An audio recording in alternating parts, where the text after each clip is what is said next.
Hi, this is Kashish.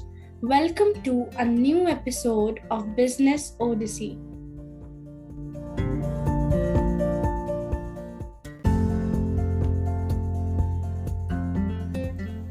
Hello, we are Lashmi and Laura, partners in the journey of building communities of practice.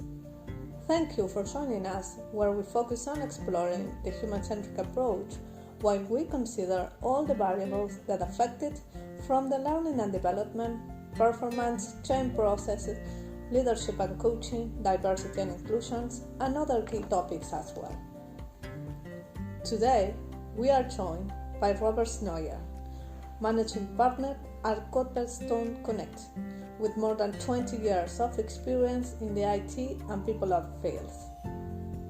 What you will definitely hear in our conversation is a lot of fun and the key topics, how they apply the human-centric approach across all their business. Happy learning!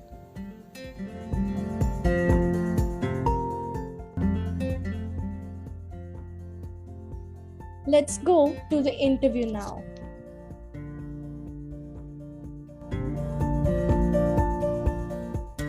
Happy to have you here in this episode. Welcome. And Robert, if you want to introduce yourself a little. Yes, thank you for having me, Laura and Lakshmi. Sounds like it'll be a lot of fun. So I am a managing partner with Copperstone Connect. We are a staffing agency here in Toronto, Canada, and we specialize in the data and analytics space and have been doing so for about, I guess, 12 years now, coming up 12 years. And prior to that, my partners and I, we had a consulting company that was in the same space, in the data and analytics space. So we've been living in that world for a very, very long time. Okay, thank you so much for that introduction. So let's go to what's we bring us together today. So I have to ask you, what makes the BA and analytics sector stand out? So the data and analytics space has changed a lot over the last the 20 years we've been in it, but it's only becoming more and more relevant because every company needs to use their data in a way to grow their business, to reduce costs, to acquire new customers, to maintain customer relationships. So with the environment becoming hyper competitive, companies need to leverage that data in a way that can ensure their success, and that's kind of driven this world of data, advanced analytics, business intelligence, reporting. So that world has become quite complex. When it started out, again, many years ago, it was a very simple world. There weren't a lot of tools and technologies involved. Now it's just exploded. So it's just becoming more and more relevant every day for companies to leverage their data and turn that into, the colloquialism, turn the data into information and the information into knowledge. You got it. Thank you for sharing that. So I have two questions that I think both are related. So how does connect with you as people, culture, and company? And at the same time, what makes you a long-lasting and successful company? So that's a great question. The one thing that I think helped us coming into the industry of staffing was the fact that prior to that, we were a consulting company that was in the data and analytics space. So we needed the assistance of agencies or internal recruiters within our own business to grow our company, to find the right resources, whether they were contract or perm. So that kind of gave us a unique insight into what our clients need from us. And we call it a consultative approach to what we do. As we got into the staffing world, we discovered that it was huge. We couldn't believe how many companies just in our little sector here in Toronto, Ontario, Canada, just Toronto alone, the number of companies that did staffing was astronomical. You had the mom and pop shops, you had the the smaller boutique companies, you had the large global companies like the Procoms and the Decos of the world. So we realized that in order for us to be successful, it just told us that we really still needed to continue our focus on a sector that we knew well. So we weren't going to be everything to everybody. We are only going to only do data and analytics. So that's a space that we knew exceedingly well. So that was number one. And because of having had our own business for many, many years, we knew a lot of people in the industry. So we had a very good starting point for excellent resources, candidates that we could work with. So that was kind of the beginning. Then we learned, well, we just reinforced what we knew already, is that this is about the long-term play. It's not about making that placement. It's not about putting that, as they say, bum in the seat.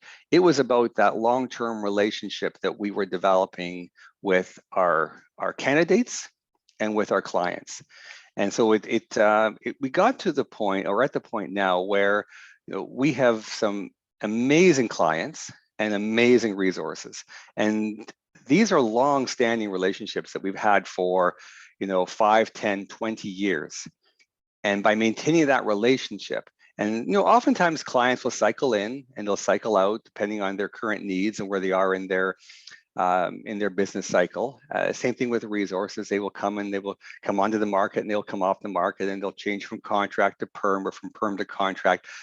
But what became obvious to us is to be successful, we needed to continue what we knew was the right approach, which is it's ultimately about building relationships. It's doing the right thing, and sometimes it doesn't necessarily benefit us, but we knew you're doing the right thing for my client or the right thing for the candidate, and they remember that, and that keeps them coming back. So and I'm very fortunate. My team, we all kind of have the same philosophy, approach to life, which is actually an important part of what we do, is how we see life and how we live our lives. It's about doing what's best for everybody, and if you do that, in the end, it comes back at some point. Somehow this comes back, and those long-standing relationships, like I said, we're very fortunate now. We've just got some amazing clients that we love to work with, and we've got some phenomenal resources that, again, we've worked with over and over again. And that's really that's why I love what I do, because it's when you make that connection between a client and you bring somebody in, they have a desperate need for a resource, for a person, a new position, or someone has left, and you find that person that can fill that role, and that you have put two great people together. That's what this is about, and that's why I think we've been successful, and we continue to love what we do. Okay, that's amazing. I was thinking about what you were saying, and if you can define, or if you can share with us in just a simple word, what is the key element of maintaining long-term relationship? What's the first thought that comes to your mind? I told you that. Tough one. That's a tough one.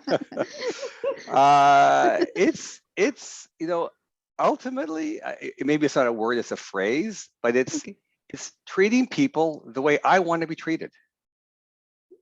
Mm-hmm. When I was out there, and I remember, graduating and trying to get into the job market and applying for jobs and working at companies before we had our own. I remember that feeling. I remember the feeling of sometimes feeling a little bit less than, because the recruiters or the people you're talking to are telling you all the reasons why you're not a good fit, or why they shouldn't pay you what they should pay you. And it's not a good feeling. So you know what, I remember, the saying is that people don't remember what you say, they remember how you made them feel when you spoke with them. And that's kind of what we do. We want them to come away and just feel good about themselves. And if you can do that, if someone feels good about talking with you and working with your company, they're going to come back. So how's that for a one-word answer? It was great. Thank you, Robert. Maybe it's empathy. It's maybe it's compassion. Maybe those are the words. But yeah, I mean, you were straightforward with that. So that's what I like it. So yes, thank you. So that's if we are going to the third question, I think is also related because what I want to ask you is, what can you share with us about practicing a human-centric approach within and across all the stakeholders involved in your process?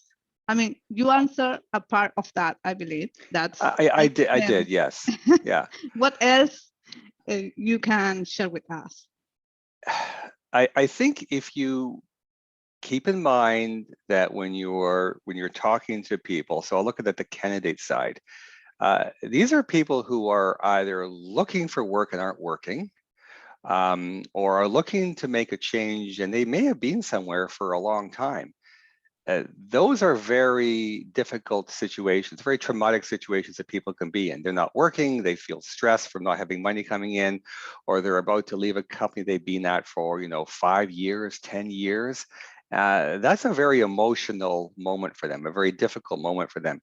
So if you can keep in mind what they are going through, put yourself into their shoes. What are they going through? What are they feeling? What is it that they need to make this work for them? And probably the single best word for that is listen. Listen to what they're saying.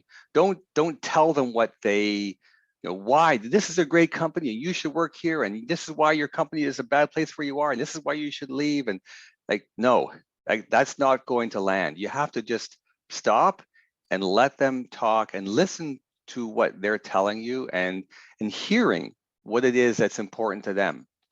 And then you can understand what it is they're looking for. And so on the client side, a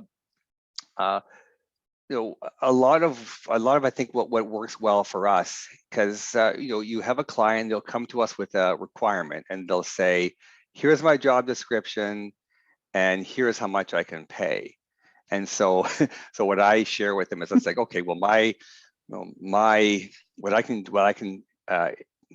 share with them is what I know about the industry and what's happening in the marketplace today. And I'll say, okay, this is what you need and requirements, but this is what you're able to pay. So I listen, and I share with them. I said, okay, what's more important? And oftentimes the answer is, well, both. I only have this much money, but I need this much of skill set. So what we do is we give them both. We say, okay, I hear what you're saying. I'm going to look for that, but I'm very upfront with my clients. Oftentimes in the pursuit of new business, we just take things because it's new work, it's new business, it's a new client, and just accept what they say and do the best you can. That puts, what I found in the past is that puts undue stress on the team, on my recruiting team, because I know that that's not really possible, but I don't want to give my client bad news or unwelcome news. So what we do is we'll say, okay, we'll give you two people. We'll give you somebody who has this skill set, and no surprise, this is where their salary is. And we'll give you someone with this salary, and again, no surprise, this is where their skill set is. And so it shows them empirically what I've just told them experientially about the marketplace through my experiences, and then I let them decide. And so again, it's about listening and making that connection, because it's I'm finding more and more that we're not the best. We are not the right company for everybody. And that's part of that human approach, is being honest and being true to yourself. This is what I'm kind of coming to, is being true to who we are, and being okay with saying to our clients, that's great, that's what you need. You want to see 5 resumes from us. And I said, I understand that need. That's not what we find works best for us or our clients. We tend to give 2, maybe 3, sometimes 1, but you're going to love the people. And if they come back and say, well, I need to see 5, it's like, well, that's fantastic, and I can respect where you're coming from, but we're not, maybe we're not that agency for you. So that's kind of comes back to that, what you call the human approach, is that it's being honest, it's being true to yourself, it's listening to what they're saying, not trying to be something different, not trying to be everything to all companies. It is also a big part of what I do is about making sure that we can be successful. And so I know that my team feels a lot of pressure when we get an order. We feel a connection with that company. We've spoken with the hiring manager. We've met with him or her, and you get to know them a little bit, and you feel a obligation to find that resource for them. And nothing makes you feel worse than when you can't do that. And so why would we want to put ourselves in the position where that can't happen? So part of what I'm doing is, it's not just about making sure that my candidates are heard, that I'm honest and I'm hearing my clients, but I'm also hearing my team. What are they saying? What do they need to be successful? What do they need to be happy? Because they love what they do as much as I do. But we need to be successful, because that's what gets us up in the morning. And when I say successful, it's not about, yes, of course, we are a business and we need to make money, but it's about making the client and the candidate happy, and that's just the best feeling. It comes back to that feeling of connection, of human connection. Okay, I believe you said it all with that. So yeah, thank you, Robert, for that. Lakshmi, if you want to ask. Wait.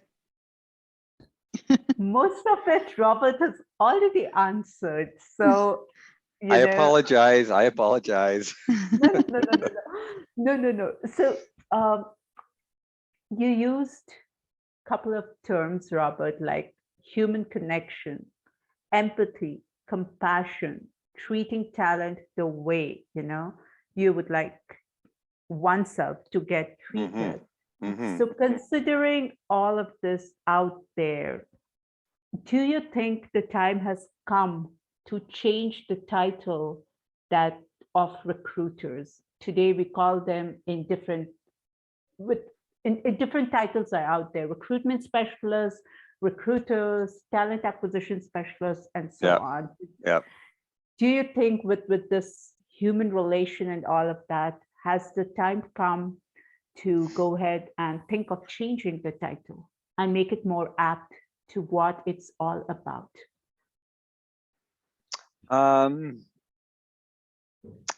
Yeah, you know what? And I think I love that question, because that's I think where the term talent acquisition came from.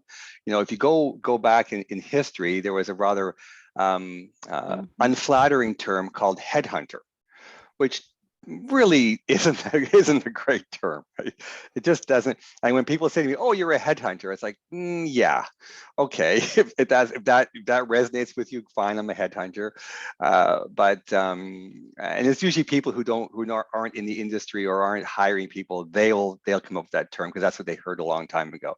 So it was headhunters. Then you became recruiters, and that was a more more agreeable term, and then they moved to talent acquisition, and that kind of put the focus on the people. They're not just a resource. These people have talent. They're bringing talent to the table, and so I think that is to be kind of a transition. And you find most companies call their teams talent. It's a talent acquisition team. Is how do we bring talent into our organization? And I guess there is probably, at some point it's most likely going to change, and maybe it will focus more around that business relationship, because or that human relationship or the human connection, because ultimately the good people who I think excel at what they do is often because they know how to make those human connections. And that's what we do. It's a challenging, it's a difficult business, and it's kind of funny. I will talk to these technical people who say, oh, I'm thinking, I think I might hang up my hat and become a recruiter. It sounds like a fun job, and it looks pretty easy. And I don't say too much. It's like, well, give that some thought before you do it, because it is you face a lot of rejections and a lot of no's and a lot of disappointment, because there are so many reasons why things don't necessarily go the way we would like them to go. And the examples are endless. I won't get into them. So it shows you that while people think of this role as being simple, it's ultimately, Lakshmi, to your question, this is about building connections and relationships. And one of the things that, and if you look at our website, we post some of those comments.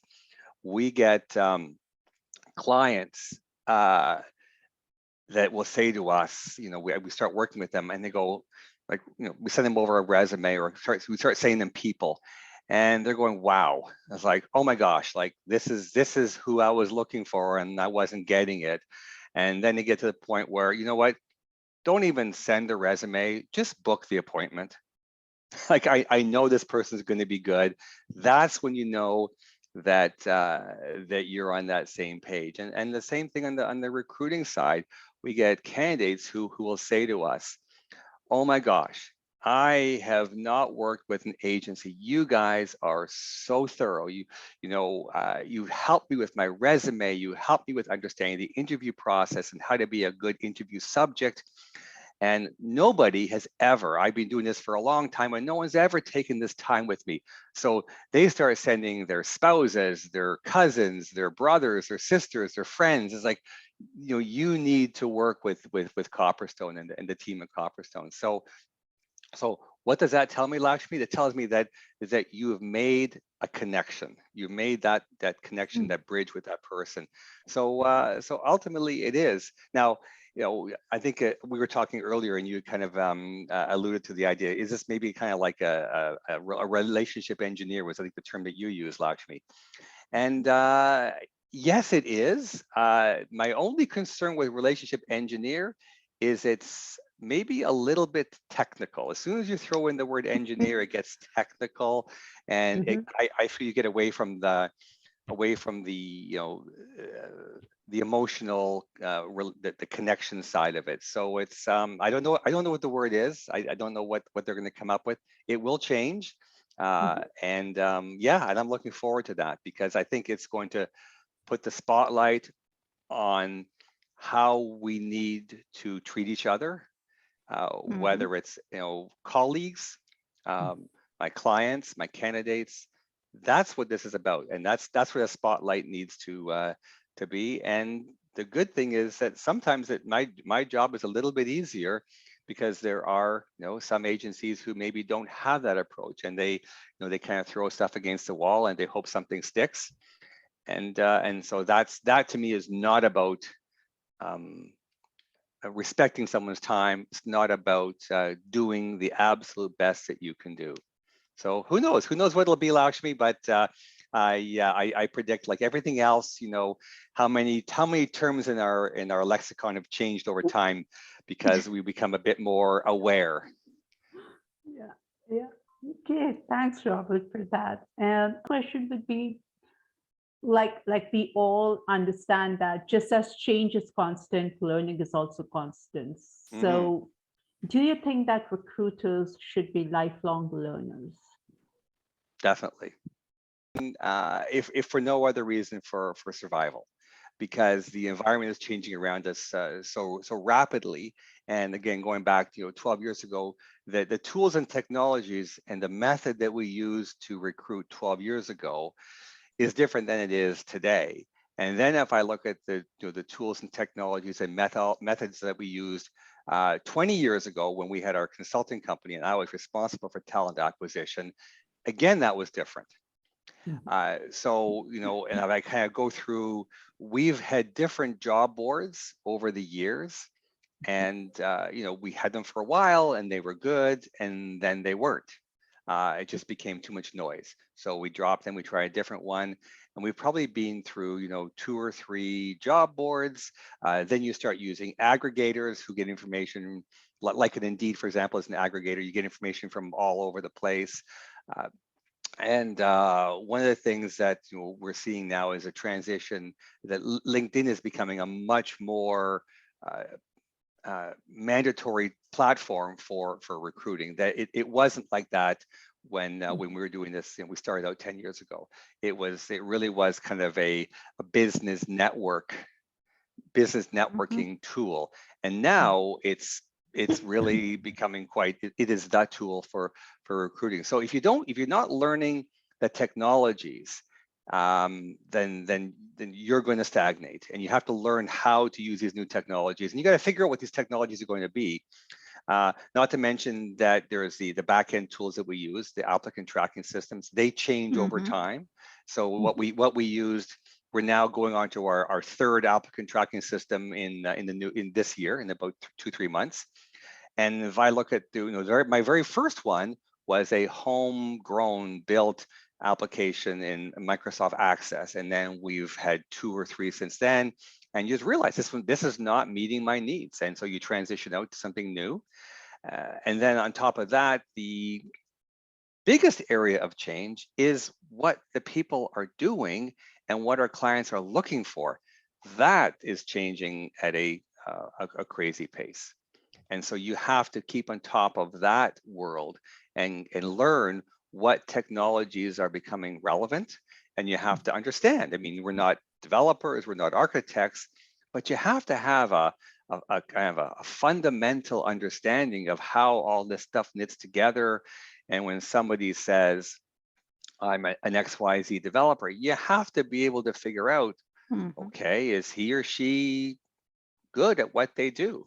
And if it's a new technology, how do you figure that out? You can't. So you have to learn. You have to learn about that new technology, how it fits into the larger picture.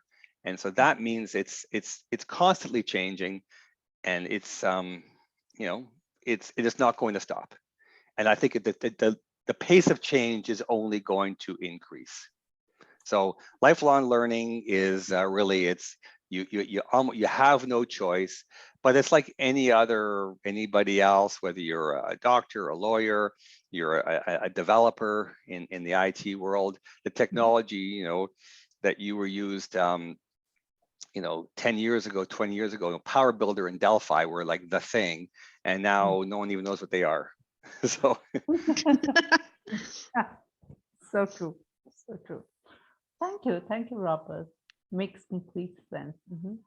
Over to you, Laura. Anything else you would like? Yes, it's like it's like we are coming to the end of the episode, and it will be great if you, Robert, can share with us what has been your learnings through all the years. I mean, what's the positive and what has add value, not just, to both to put it in a positive way, personal and professional level? So I think that this job has forced me to become a better listener, and I'm not always great at that. Just ask my family. I like to tell versus listen. So I've forced to. I really work hard at listening and hearing, and also being more. We talked about this at the beginning. Being more compassionate, being more empathetic, and looking for the big win, like the win that everybody is happy. So it can't just be about did Copperstone win, or did the recruiter win, or did the client win. We all have to share in the win, in the happiness. And so I think that especially in the last probably 3-4 years, that feeling of like me and my team, we are in this together, and we all have to be successful. And I want them to be happy. I want them to love what they do and who they do it with and why they do it. And so that's on the human side. And it's, and this kind of ties into my personal life. And, as we, go through life, we experience things that require us to sit back and reassess and reevaluate. And I've been fortunate to have had opportunities, through my work, and I've got some amazing people I work with, and they actually are quite, I guess the word is spiritual. They're very, and that's driven how I see things. And I've been fortunate through my personal life to come across people like that as well, who have a spiritual approach, a kinder, gentler approach to life. And so that's, I think, is hopefully it's helped to soften my rough edges a little bit and make me make me an easier person to live with and to work with. And that's not always the case. Like I said, I can get prickly sometimes, and I think I've learned that, hey, we can do that, but you have to be accountable, and you have to kind of come back and own it and say, yeah, geez, sorry, I was a bit of a what yesterday. I was having a bad day, and yeah, I think it helps. So from that point of view, on the personal side, on the business side, because I'm, as you can probably tell from my face, my picture, I'm getting near the end stage of my career, and it has afforded me the chance the last 3+4 years. It's afforded me the chance to think of what's really important professionally. What do I want to do with my business? Where does it want to go? And who do I want to work with? And it's no mistake that if you look at my email signature at the bottom, I have a quote from Simon Sinek. It says, "We want to do business with people who believe what we believe." And when we embraced that, I think everything changed. Life became more fun, work became more fun, and how I approached work and clients and what I do, it changed. And I think that that was a gift. I was fortunate that I was able to get to where I am today through that path, which isn't always easy. Sometimes through great adversity, you end up in a place that's quite unexpectedly good, and that's what we've been through. And so I love that from a business side, that's really changed how I conduct myself, who I want to work with, how I work with those people. One of the things, I have a small pet peeve, maybe it's a big pet peeve, about response, people getting back to people. Someone says, "Oh, I couldn't get back to you, I was busy, I was this thing." It's like, you know what, it takes 5 seconds, 10 seconds to send off a text or an email saying, hey, got your email, got your call, busy, call you tomorrow. But 5 seconds. So you know what? I made it a promise to myself that when I hear from someone, I get back to them almost immediately, because I want them to feel, and not just feel, because it is what is happening, is I want them to know I'm respecting their time and that they're important, and that, you know what, I will, even if I can just say, hey, I'll saw it, I'll look at this, I'll respond by Friday. At least they know it didn't go into the ether. And so that's something that is important to me, and that's kind of how it's changed, how my business has changed. You know, you look at my inbox. My inbox is literally 10 emails in my inbox. Like if my email goes beyond one page, I freak out, because I need to be able to be on top of this all the time. Something comes in, I want to be able to respond to it, whether it's a friend, a colleague, a candidate, or a client. It doesn't matter, because everyone's important. And so that's kind of how my business has transitioned in the last 3 years. So how's that for a long answer to a short question? Wow. What can I say to that? I'm not sure what can I say to you right now. Just, I will say, I'm curious. I want to ask you more, but now it's not the moment. And, okay. And at the same time, I'm grateful for this conversation, to have you here. Really, Robert, has been amazing. That's the word. There are so much things that I still have to learn, and just hearing you. Yes. Maybe we can continue that kind of talk privately. Love but to. yes. Sure, love to. Thank you, Robert. If we're going back to this episode, thank you a lot, not just for your time, for being here, for sharing your experience, your inputs, your everything. And let me ask you this final question that is short. Sure. Okay. It will be short, the answer as well, I believe. Is that a warning? No, please. Keep it short. No, where people can reach you? That's the question. Oh, that's easy. You can reach me on my email, and like I said, I will get back to you right away. It's rsnoyer, SNOYER, at copperstoneconnect.com. Send me an email. You can find me on LinkedIn. Would love to connect with you. Anyone wants to chat, I'm happy to do so. Okay, thank you. Told you that it's going to be short answer. Yes.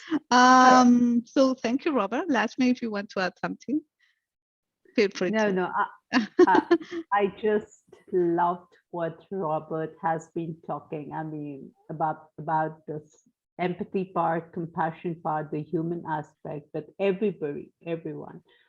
And the response time, basically, is so beautifully. I mean, it's so thorough, professional, and so wonderful, I would say. So thank you so very much, Robert. It was really wonderful. Thank you for taking out the time, as Laura already said, and it was really great. Yeah. Well, you know what? Thank Lakshmi and Laura. Thank you for having me on. It was this is a lot of fun. I enjoy talking about what we do, how we do it, and why we do it. And that's I've got a little thing on my right there. I'm looking at it on my desk, and it's 3 circles. And again, this is going back to Simon Sinek, something that I learned. And oftentimes what companies talk about is what they do, and then they might talk about how they do it. He turns that around. He says, the first thing you answer is, why do you do what you do? That's number one. That's the center of the onion. And then you go a lot further, and it's how do you do it? And the last thing you answer is, what do you do? Because that's not, so anyway, so that's kind of what I live by, the why, the how, and the what. So you know what, being able to talk to you both about the why and the how and the what has been amazing. So thank you for inviting me, and Great. maybe we can do this again. Yes. Thanks to everyone who makes these podcasts possible. In particular, thanks to the guest speakers and to you who are on the other side listening. If you liked it and were able to learn something new today, we invite you to share it with your entire network. We also invite you to subscribe to our different channels to follow our latest news. If you are interested in being part of these series, you can apply by clicking on the link that is in the general presentation of the podcast. Until next time.